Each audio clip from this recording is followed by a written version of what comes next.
नमस्कार, मैं हूं सानिसा हरने और आइए बंसल न्यूज की इस खास पेशकश लक्ष्य कार्यक्रम में आपका हार्दिक स्वागत करती हूं। अगर आप भी अपने करियर को सुनिश्चित करना चाहते हैं तो ये कार्यक्रम आपके बहुत काम का है, क्योंकि हमारे इस प्रोग्राम में एक्सपर्ट करेंगे आपका मार्गदर्शन और बनेंगे लक्ष्य हासिल करने में मददगार।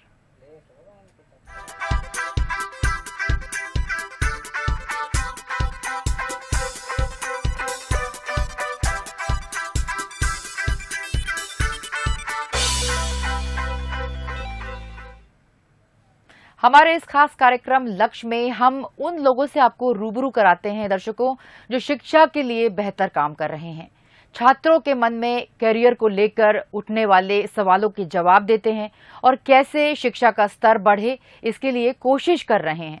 लक्ष्य की इस खास पेशकश में आज हमारे साथ भोपाल से सुरेंद्र मालवीय, जो पीयूष नीट एकेडमी भोपाल के डायरेक्टर हैं, और साथ में है दीपाली सिंह, जो पीयूष नीट एकेडमी की स्टूडेंट है, हमारे साथ मौजूद हैं। आप दोनों का लक्ष्य में स्वागत है। तो आइए कार्यक्रम की शुरुआत करेंगे और इस कार्यक्रम में सबसे पहले हम जानना चाहेंगे पीयूष नीट एकेडमी के डायरेक्टर, उनसे ये पूछना चाहेंगे कि सर्वप्रथम आप हमारे दर्शकों को बताएं कि अपनी एकेडमी आप कैसे चलाते हैं, क्या खासियत है आपकी एकेडमी की। जी, सभी बच्चों को सर्वप्रथम ढेर सारी शुभकामनाएं, क्योंकि आज 10वीं के भी एग्जाम शुरू हो चुके हैं और 12वीं की परीक्षाएं भी कल से शुरू है। एमपी बोर्ड सीबीएसई की भी हो चुकी हैं। सुरेंद्र मालवीय जी अपने पीयूष एकेडमी के डायरेक्टर हैं और उन्होंने अपनी एकेडमी काफी लंबे समय से वो चला रहे हैं और काफी बच्चों को मार्गदर्शन देते आ रहे हैं। सुरेंद्र मालवीय जी का नीट के बच्चों को स्पेशल अटेंशन रहता है, जो डॉक्टर बनना चाहते हैं, जो एमबीबीएस करना चाहते हैं, उन बच्चों के लिए पीयूष नीट एकेडमी खोली गई है, जहां पर कई स्टूडेंट्स अपना भविष्य देख रहे हैं और खुश हैं इस एकेडमी में। आइए बात करेंगे, एक स्टूडेंट हमारे साथ जुड़ी हैं पीयूष नीट एकेडमी, दीपाली, आप ये बताएं कि आप किस तरह से तैयारी कर रही हैं और आपने भविष्य में जो डॉक्टर बनने का सपना संजोया है, कैसे देखती हैं आप और इस एकेडमी में आपको क्या क्या सहूलियतें मिल रही हैं? सबसे पहले तो मैम मैं कहना चाहूँगी कि इस एकेडमी से जो मुझे इतनी एनकरेजमेंट मिली है, जो पीयूष नीट एकेडमी की फैकल्टी है बहुत ज़्यादा एक्सपीरियंस्ड है और यहाँ की जो काफ़ी सपोर्टिंग भी है। तो यहाँ पर जो मुझे सपोर्ट मिला है, जो मेरे टॉपिक हैं वो क्रिस्टल क्लियर होते हैं और जो मुझे समझ में नहीं आता है वो मैं डायरेक्ट टीचर से इंटरेक्ट भी कर सकती हूँ और अदरवाइज़ डायरेक्टर से भी हम बात करने के लिए फ्री रहते हैं। तो इस एकेडमी से मुझे काफ़ी फ़ायदा मिला है। तो मैं आप लोगों से कहना चाहूँगी कि आप लोग इसको ज्वाइन करें। एकेडमी को काफ़ी अच्छा एक्सपीरियंस मिला मुझे ज्वाइन करे अभी 6 to 7 मंथ हुए हैं, उसमें भी मेरा एक्सपीरियंस बहुत अच्छा रहा है। दीपाली, आपने जैसे कि हमारे दर्शकों को बताया, और हम ये भी जानना चाहेंगे दीपाली कि इस एकेडमी में आपको एग्जाम्स में कैसे मदद मिलती है, आप कैसे तैयारी करती हैं इस एग्जाम्स, जबकि नीट एक बहुत बड़ी एग्जाम मानी जाती है और उसको क्लियर करने के बाद ही एमबीबीएस में एडमिशन मिलता है। तो आपने भी एक सपना संजोया है कि आपको डॉक्टर बनना है, तो आप कैसे, आपको ये एकेडमी तैयार करती है, किस तरह की स्पेशल अटेंशन उन स्टूडेंट्स को मिलती है जो नीट में अपीयर होने वाले हैं? मैम, सबसे पहले मैं कहना चाहूँगी कि जितने भी नीट एस्पिरेंट या स्टूडेंट जितने भी मुझे देख रहे हैं, उनको ये पता होगा कि फिज़िक्स एक बहुत ज़्यादा इम्पॉर्टेंट रोल प्ले करता है नीट में और जो काफ़ी बहुत सारे बच्चों के लिए हार्ड भी होता है। तो ये एक ऐसा सब्जेक्ट है जिसमें हमें बहुत ध्यान देने की ज़रूरत है। तो जो सबसे ज़्यादा हमें ध्यान देने की ज़रूरत है वो है फिज़िक्स सब्जेक्ट, जिसमें मुझे पूरा का पूरा अटेंशन मिला है मेरे टीचर्स का। और केमिस्ट्री बायो की बात करें हम, तो केमिस्ट्री बायो भी काफ़ी अच्छे से समझ में आती है और जो हमारे टीचर्स हैं वो एकदम टॉपिक को एकदम डिटेल में समझाते हैं और अगर समझ में नहीं आया है तो उसको वापस से रिकॉल करवाते हैं और काफ़ी डिटेल में हमें उसका आंसर या फिर उसका सल्यूशन देते हैं। बिल्कुल ठीक कहा आपने। और हम आपके सर सुरेंद्र मालवीय जी से ये पूछना चाहेंगे कि आप छात्रों का मार्गदर्शन कितने वर्षों से कर रहे हैं, हमारे दर्शकों को जरा बताएं। मैम, हमारी संस्थान 2013 से जिसकी शुरुआत हुई थी, तो लगभग मुझे 10 सालों का अनुभव है अपने छात्रों को गाइड करने का और 10 सालों से मैं अपनी सेवाएं निरंतर दे रहा हूँ। बहुत अच्छी बात है कि 10 सालों से आप बच्चों को गाइड कर रहे हैं, सेवाएं दे रहे हैं। कितने बच्चे आपके एकेडमी में पढ़ते हुए नीट एग्जाम को क्लियर करके चले गए और कितने बच्चे यहाँ पर पढ़ रहे हैं? किस तरह की खास बात है आपके एकेडमी की जो आपकी एकेडमी को दूसरे एकेडमी से अलग करती है? मैम, मेरी एकेडमी की जो खास बात है वो ये है कि हम एक चीज़ को औरों से अलग करते हैं, वो है हमारा बच्चे को होमवर्क लेस। मतलब बाकी कोचिंग्स में या स्कूल में होमवर्क देते हैं बच्चों को, लेकिन हम ऐसा नहीं करते हैं। हम देते हैं 100% रिजल्ट क्लास में। जितना आज पढ़ाया जाएगा बच्चे को उतना आना चाहिए। मेरा बस इसी बात पर फोकस रहता है मैम। बिल्कुल अच्छी बात कही आपने कि जितना पढ़ाया जाएगा उतना तो आपको आना ही चाहिए। और होमवर्क की बात आपने कही, तो आप क्या संदेश देना चाहेंगे उन बच्चों को जो सिर्फ कोचिंग जाते हैं, पढ़ाई करते हैं, घर आकर वापस उसका प्रैक्टिस नहीं करते, होमवर्क नहीं करते? क्या कहना चाहेंगे उन बच्चों को जो कोचिंग में जाकर वापस आकर घर पे अपनी प्रैक्टिस नहीं करते हैं, जबकि नीट जैसी एग्जाम में बहुत मेहनत की जरूरत है? आप क्या कहना चाहेंगे? मैम सबसे पहले तो मैम बच्चों को 100% फोकस रहना चाहिए। यदि बच्चा फोकस नहीं करेगा तो कहीं ना कहीं स्टडी मैनेजमेंट बिगड़ेगा। तो बच्चे को टाइम मैनेजमेंट इसके द्वारा करना पड़ता है, तो पढ़ाई का बोझ ही नहीं बनेगा बच्चे पर। तो बच्चे को मोबाइल एक ऐसी चीज़ है जो बच्चों की पढ़ाई को बेकार करती है। तो मोबाइल ये भी नहीं बोल सकते बच्चों से कि मोबाइल ना चलाएं, मोबाइल चलाएं, लेकिन मोबाइल के साथ भी एक समय की बाध्यता होना जरूरी है कि आपको कब उसका उपयोग करना है। बहुत अच्छी बात कही कि मोबाइल चलाएं, पर उसके साथ समय की बाध्यता होना भी जरूरी है। और आपसे हम ये भी जानना चाहेंगे कि मोबाइल क्या आप कक्षा में अलाउड करते हैं, और मोबाइल कितना सहयोगी है नीट एग्जाम के जो बच्चे प्रिपेयर कर रहे हैं? कहाँ तक सहयोग करता है मोबाइल, और आजकल की जो यूट्यूब और इन सब चीजें कितनी हेल्पफुल है आजकल के बच्चों के लिए, या सिर्फ कोचिंग में जो ब्लैक बोर्ड पे पढ़ाते हैं वही काफी है? मैम मोबाइल से ये तो नहीं बोल सकते मैम को मोबाइल को आप एकदम साइड कर दीजिए, ऐसा बिल्कुल नहीं संभव है। बट यह है कि मोबाइल का एक टाइम फिक्स करना चाहिए कि हमको रात में 8 बजे से लेके 9 बजे तक या 8:30 तक 1 घंटे चलाना है, आधा घंटे चलाना है। बाकी बुक से अच्छा रिसोर्स कुछ भी नहीं है पढ़ाई के लिए। तो आप ऑनलाइन भी पढ़ाते हैं बच्चों को? मैम ऑनलाइन भी, कोविड में तो ऑनलाइन ही पढ़ाया था, बट ऑफलाइन से इतना समय नहीं मिल पाता मैम कि हम ऑनलाइन क्लासेस ले पाएं। और ऑनलाइन में पढ़ाने में फील नहीं आता है जो ऑफलाइन में मजा आता है मैम। मतलब ऑफलाइन पढ़ाना ज्यादा श्रेयस्कर है और ऑनलाइन पढ़ाने में आपको दिक्कत आती होगी? कैमरे के सामने पढ़ाने में उतना सर्टिफिकेशन नहीं मिल पाता खुद को भी और बच्चे को भी मैम। मतलब कैमरे के सामने पढ़ाने में सेटिस्फेक्शन नहीं मिलता है, और ब्लैक बोर्ड पे पढ़ाने में ही सेटिस्फेक्शन। एज आप एक टीचर भी हैं और डायरेक्टर भी हैं, तो आपको वही सेटिस्फेक्शन मिलता है जो ब्लैक बोर्ड पे लिखा होता है। बिल्कुल, उसमें मजा आता है। बिल्कुल सही कहा, बच्चे उतना अच्छे समझ भी पाते हैं उस चीज को। बिल्कुल बिल्कुल। और ऑनलाइन में कि बच्चे एक आपसे सिर्फ एक कैमरे के माध्यम से जुड़े होते हैं। बिल्कुल ठीक कहा आपने। दीपाली से अगला क्वेश्चन पूछना चाहेंगे। दीपाली, आप ये बताइए कि बंसल समूह की किन नीतियों को आप पसंद करती हैं, क्योंकि बंसल समूह के भी कई ऐसे फार्मेसी कॉलेज है, इंजीनियरिंग कॉलेज है, तो आप किन नीतियों को पसंद करती हैं बंसल समूह की? मैम सबसे पहले मैं कहना चाहूँगी कि जैसे ज़्यादातर जो बंसल इंस्टीट्यूट्स हैं वो रूरल एरियाज़ में हैं, तो रूरल एरियाज़ में जो स्टडी का जो रेशो है बहुत कम है, वो जो हमें बढ़ाना है। तो जिस तरह बंसल कंपनी ने अपनी इंस्टीट्यूट्स को स्थापित किया है, तो वहाँ पर जो रूरल एरियाज़ की बच्चे हैं, गर्ल्स है, स्पेशली गर्ल्स, वो अपनी रीच तक पहुंच पाती हैं और उनको काफ़ी ज़्यादा सपोर्ट भी मिल पाता है। बिल्कुल ठीक कहा दीपाली ने कि टेक्निकल एजुकेशन और बंसल की नीतियों को कई जो बच्चे हैं फॉलो करते हैं, पसंद करते हैं। और अगला सवाल हम सुरेंद्र मालवीय से पूछना चाहेंगे कि आप ये बताएं, वर्तमान दौर में आपने देखा होगा समय का महत्व बहुत ज्यादा बढ़ गया है, क्योंकि कई बार समय प्रबंधन नहीं होने की वजह से अच्छी खासी चीजें हाथ से निकल जाती हैं। तो वर्तमान दौर में टाइम मैनेजमेंट की क्या महत्ता है आपकी नजर में? मैम समय प्रबंधन हमारे जीवन का एक अहम हिस्सा है जी। यदि आप समय प्रबंधन नहीं करेंगे तो आप किसी भी काम को सही से अंजाम नहीं दे पाएंगे सही समय पर। बिल्कुल ठीक कहा आपने। बिल्कुल मैम। और क्या बोलना चाहेंगे? समय प्रबंधन एक बहुत बड़ा विषय है। समय प्रबंधन के ऊपर एक आप डायरेक्टर भी हैं, एक टीचर भी हैं, आप फिजिक्स भी पढ़ाते हैं, मैथ्स भी पढ़ाते हैं, तो आप किस तरह से बच्चों को एक टिप्स देना चाहेंगे कि समय प्रबंधन कैसे करें वो? मैम 2016 में जब मैम जियो नहीं आया था तो मैंने खुद अंतर देखा है कि 2016 तक बच्चे बहुत अच्छे से पढ़ाई करते थे, क्यों उस दौर में बच्चों के पास मोबाइल नहीं हुआ करता था। बच्चों के पास जो दोस्ती होती थी वो किताबों से होती थी, लेकिन उसके बाद ऐसा बिल्कुल भी नहीं है मैम। तो बच्चे कहने के मोबाइल में आज इतना इन्वॉल्व है मैम का समय मैनेजमेंट उनका खराब हो चुका है, जिस वजह से बच्चा स्ट्रेस भी लेता है, पढ़ाई का बैकलॉग भी मैम बढ़ता है। इन सारी चीज़ों को बच्चों को मैनेज करना पड़ेगा। देर नाइट तक जैसे फेसबुक का यूज करना, व्हाट्सएप, इंस्टा, इन सब चीज़ों की वजह से मैम कहीं ना कहीं एजुकेशन में गिरावट आई है। बिल्कुल ठीक कहा आपने कि फेसबुक, इंस्टाग्राम और व्हाट्सएप, इन सब पे जो बच्चे बिजी रहते हैं और अपनी पढ़ाई से कहीं ना कहीं दूर हो जाते हैं। जितना समय उनको अपनी पढ़ाई में देना होता है उससे ज्यादा समय वो फेसबुक पोस्ट और इंस्टा पोस्ट पर देते हैं। जैसा कि सुरेंद्र मालवीय ने बताया, यही प्रश्न हम अगर दीपाली से पूछना चाहे कि दीपाली, आप अपना समय प्रबंधन पढ़ाई के वक्त अगर हम पूछें, आप एक एस्पायरिंग नीट स्टूडेंट हैं, तो कैसे आप अपना समय प्रबंधन करती हैं? आपकी कुछ एक्टिविटीज भी होंगी पढ़ाई के अलावा, सब कुछ कैसे मैनेज करती हैं, आप बताएं।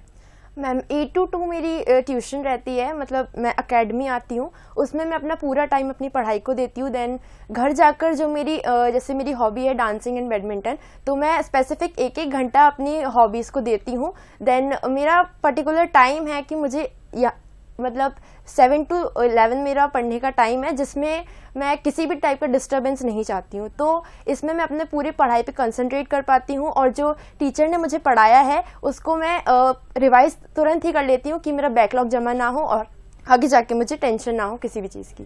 बिल्कुल ठीक कहा दीपाली आपने। और जिस तरह से दीपाली ने अपने पढ़ाई और एक्टिविटीज के मैनेजमेंट के बारे में बताया, तो आइए बातचीत जारी रखेंगे दोनों से। और हम फिर से सुरेंद्र मालवीय जी आपसे पूछना चाहेंगे कि जैसा कि आप गाइड कर रहे हैं आज नीट के बच्चों को और हमारे दर्शकों को बता रहे हैं कि कैसे तैयारी की जाए, अगली बात हम आपसे ये पूछना चाहेंगे कि आज की दौर में तनाव ऐसा शब्द था कि पहले बड़ों को हुआ करता था, पर अब तनाव बच्चों को ज्यादा होता है। तो स्ट्रेस मैनेजमेंट की हम यहाँ पर बात करेंगे। तो आपसे ये पूछना चाहेंगे कि इस समय स्ट्रेस मैनेजमेंट, जहाँ पर अपेक्षाओं का जबरदस्त दबाव, कहीं पेरेंट्स उम्मीद लगाते हैं, कहीं स्टूडेंट्स अपने साथ वाले जो दोस्त हैं, पीयर प्रेशर जो होता है उनके साथ उम्मीदों में रहते हैं कि हमारा दोस्त कर रहा है तो हमें भी यही करना है, पेरेंट्स का दबाव अलग रहता है। तो किस तरह से स्ट्रेस मैनेजमेंट में बच्चों को अपने को बाहर रखना चाहिए, कैसे पढ़ाई की तरफ समर्पित होना चाहिए, क्या कहना चाहेंगे आप बच्चों को? मैम स्ट्रेस मैनेजमेंट की यदि मैं बात करूं तो स्ट्रेस बच्चों की जैसे नींद का पूरा ना होना, आजकल बच्चे के देर रात्रि तक मैम जागते हैं, जिससे बच्चों का स्ट्रेस होता है।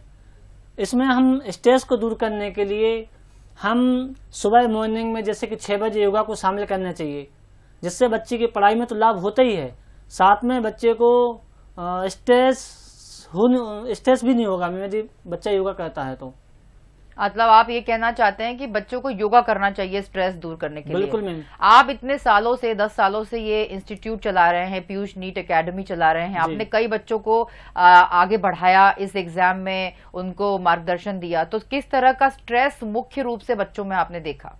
मैम स्ट्रेस कुछ नहीं मैम, स्ट्रेस का मैम जन्म होता है ओवर वर्किंग से या ओवर स्टडी से या घबराहट से। तो मैम यहाँ जो मुख्यतः हम देखेंगे वो टाइम मैनेजमेंट का इशू है मैम। जो टाइम में हम फेलियर होते हैं उसी से मैम स्ट्रेस होता है। यदि बच्चा सही समय पे सभी कामों को खत्म करे तो बच्चों को स्ट्रेस मैम नहीं होता है। मैं फिर बात को दोहराऊंगा अपनी कि मोबाइल की एक अहम भूमिका है मैम, इसका संबंध स्ट्रेस से भी है, डिप्रेशन से भी है, सारी चीज़ों से मैम इसका संबंध है। तो बच्चों को क्या है, मोबाइल से दूरी बनाना बहुत जरूरी है मैम, कंप्लीट नहीं लेकिन उसको कहीं ना कहीं मोबाइल को एक समय की बाध्यता से मैम जोड़ना पड़ेगा। बिल्कुल ठीक कहा आपने बार बार एक ही बात को हमें विशेष रूप से बताया कि बच्चों को मोबाइल से दूर रहना चाहिए। बिल्कुल। तो आप ये कहना चाहते हैं मोबाइल पर, स्ट्रेस में मोबाइल के अलावा भी कई ऐसे तनाव, कई ऐसे उम्मीदों के तनाव रहते हैं, अपेक्षाओं के तनाव रहते हैं, जहां पर घर वाले जो कहते हैं कि भाई आपको डॉक्टर बनना है, आपको इंजीनियर बनना है, तो आप इस तरह से स्ट्रेस मैनेजमेंट में आप क्या कहना चाहेंगे जब बच्चा अपने घर वालों के ही प्रेशर में आता है, उसके बाद पढ़ाई नहीं कर पाता है? मैम इसमें 2 चीजें होती हैं, एक तो वो जो हम खुद सपना देखते हैं और दूसरा वो जो हम किसी को देखकर सोच लेते हैं कि हम भी डॉक्टर बन सकते हैं या हमें इंजीनियर बनना चाहिए या हम IAS बनने चाहिए या IPS बनने चाहिए। तो मैम किसी भी चीज को करने के लिए बच्चे की रुचि का होना जरूरी है। हमें देखना पड़ेगा, किसी मतलब थोपना नहीं चाहिए। आजकल माता पिता क्या कहते हैं, हमारी बेटी डॉक्टर है तो हमारा बेटा भी डॉक्टर बनेगा, या हमारी रिलेटिव्स डॉक्टर है तो हम भी डॉक्टर बनाएंगे बच्चे को, या इंजीनियर IAS या IPS। नहीं, तो सबसे पहले सफलता का जो पहला सूत्र है वह है बच्चे की रुचि। क्या बच्चे का रुझान उस विषय की ओर है या रुझान नहीं है? निश्चित रूप से आपने बिल्कुल ठीक बात कही कि बच्चे का रुझान देखना पड़ता है। बिल्कुल। ये चाहे घर के लोग हों, परिवार के सदस्य हों, या जो पढ़ाने वाले टीचर्स हों, उनको भी ये समझना होगा कि बच्चे की रुचि किसमें है। बिल्कुल। और उसके बाद बच्चा अगर उस रुचि के अनुसार अगर पढ़ाई नहीं कर रहा है तो समझ में आ जाता है कि बच्चे की रुचि इसमें नहीं है। ठीक है, बिल्कुल आपने सही बात कही। अगला सवाल जो है दीपाली, आपसे पूछना चाहेंगे कि आप भी एक नीट एस्पायरेंट स्टूडेंट है, तो आप अपने लक्ष्य को कैसे निर्धारित करती हैं और किस तरह से आप अपने लक्ष्य के पीछे जा रही हैं? क्या आपके जैसे कई स्टूडेंट्स जो आपको इस कार्यक्रम के माध्यम से देख रहे हैं, जो नीट में अपीयर होंगे, उनको क्या कहना चाहेंगी? किस तरह से इसकी तैयारी करते हैं और लक्ष्य को निर्धारित करते हैं नीट के बच्चे? मैम, सबसे पहले तो जो नीट एस्पिरेंट मुझे देख रहे हैं मैं उनको बताना चाहूँगी, नीट बहुत एक टफ एग्ज़ाम है और बहुत डेडिकेटेड एग्ज़ाम है। तो इसके प्रति हमें मतलब जैसे कि हमें एकदम बहुत वो होना चाहिए कि हाँ, हमें क्लियर करना है। जो हमारा एम है वो है डॉक्टर बनना एंड नथिंग एल्स। बस हमें इस पे ही ध्यान देना है। बाहर के जो भी मैटर्स हैं उससे हमें कोई लेना देना नहीं होना चाहिए। अपनी स्टडी को प्रॉपर करना चाहिए और जैसे मैं बोलती आ रही हूँ शुरू से, अपना बैकलॉग कभी भी नहीं जोड़ना है, क्योंकि एक टाइम के बाद बैकलॉग आपके पास इतना जुड़ जाएगा कि आगे चल के आपके पास स्ट्रेस के अलावा कुछ भी नहीं बचेगा। बिल्कुल, दीपाली ने सही बात कही कि बैकलॉग को ना रखें। कोई भी एग्जाम अगर बच्चे दे रहे हैं, अगर आज हम बात कर रहे हैं नीट की, तो नीट में भी जैसे कि बताया दीपाली ने कि बहुत टफ एग्जाम है और जो पढ़ाया जाता है उसको घर आके यदि रिवाइज नहीं किया, उसके नोट्स नहीं बनाए, तो बहुत दिक्कत होने वाली है। वो बाद में एक बोझा बन जाएगा कि हमने ये भी नहीं पढ़ा, वो भी नहीं पढ़ा। आप किस तरह से अपने लक्ष्य को देखती हैं ये तो आपने बताया, पर साथ में आप टेक्निकल एजुकेशन में आप किस तरह से सोचती हैं, कितना इंपॉर्टेंट है टेक्निकल एजुकेशन, और बंसल की जो नीतियां हैं टेक्निकल एजुकेशन को लेकर, किस नीति को आप पसंद करती हैं? मैम, जैसे कि मैंने आपको रूरल एरिया के बारे में बताया, वो तो एक बहुत बड़ा एडवांटेज है। और बाकी मैं यही कहना चाहूँगी कि जो सबसे ज़्यादा जो अच्छे प्रेफर, जैसे बंसल हॉस्पिटल है, बंसल फार्मेसी है, बहुत ज़्यादा बड़े लेवल पे बहुत ज़्यादा सक्सेस अचीव किया है। तो मैं मतलब यही कहना चाहूँगी कि इतना ही हमें सक्सेसफुल बनना है अपनी ज़िंदगी में कि हम जो हमें चाहिए वो हम अचीव कर सकें। और मुझे थोड़ा बहुत मतलब आधे से ज़्यादा डेडिकेशन बंसल के उससे भी मिला है। बिल्कुल ठीक कहा दीपाली आपने। और अगला सवाल सुरेंद्र जी आपसे पूछना चाहेंगे कि शिक्षा के क्षेत्र में आप बंसल समूह के योगदान को किस रूप में देख रहे हैं? मैम, शिक्षा के क्षेत्र में बात करूं तो जैसे दोनों चीज़ें आप जुड़ी हुई हैं। जैसे हमारे नीट भी होती है और साथ में IIT भी होती है। तो मैम ऐसा नहीं है, आज वर्तमान समय को मैं देखूं मैम, तो कहीं ना कहीं बायो जो सब्जेक्ट है उसका महत्व बढ़ा है और कहीं ना कहीं मैथ्स का ग्राफ डाउन हुआ है। लेकिन आज से 3 या 4 वर्षों बाद हम फिर देखेंगे कि फिर से मैथ्स का जमाना आएगा। कहने का मतलब यह है मैम कि टेक्नोलॉजी एक अहम हिस्सा है हमारी उसका। तो चाहे डॉक्टरी फील्ड हो तो वो भी मैम कहने के टेक्नोलॉजी से कनेक्टेड है। और तो जो बच्चे की रुचि मैथ्स में है तो मैथ्स ले, बायो है तो बायो ले, और टेक्नोलॉजी तो मैम जरूरी है। और बंसल ग्रुप की मैं बात करूँ तो इसका इंजीनियरिंग कॉलेज भी है और मेडिकल सेक्टर में तो है ही है। तो मैं इतना ही बोलूँगा मैम बच्चों को, सभी दर्शकों को, कि जिस विषय में आपकी मैम रुचि है बच्चों को उसी विषय को लेना चाहिए। मैथ्स है तो मैथ्स, बायो है तो बायो। बिल्कुल ठीक कहा। और अंत में जब हम कार्यक्रम के अंतिम दौर में है तो आप क्या संदेश देना चाहेंगे हमारे दर्शकों को, सुरेंद्र मालवीय? मैम, मैं इतना ही बोलना चाहूंगा दर्शकों के लिए कि उन माता पिता को भी बोलूंगा कि बच्चों के ऊपर सपने को थोपे ना। बच्चे को कहना चाहते जिस क्षेत्र में रुचि है उसी विषय से पढ़ाएं। डॉक्टर बनना तो डॉक्टर, इंजीनियर तो इंजीनियर, IAS तो IAS, IPS तो IPS। उनको सपनों की उड़ान भरने दें, सपनों की उड़ान भरने दे, ये आप कहना चाहते हैं, उनके ऊपर थोपे ना। और साथ में दीपाली, आप भी स्टूडेंट है, एस्पायरिंग स्टूडेंट है, मैं लगातार कह रही हूँ कि आप नीट में अपीयर होने वाली, आप क्या संदेश देना चाहेंगे आपके जैसे समकक्ष बच्चों को?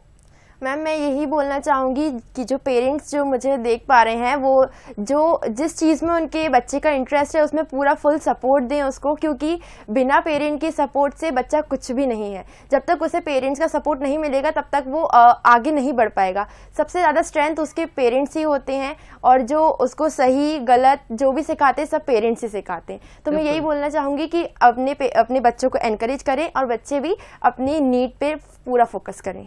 बहुत बहुत धन्यवाद आप दोनों का हमारे इस कार्यक्रम में जुड़ने के लिए।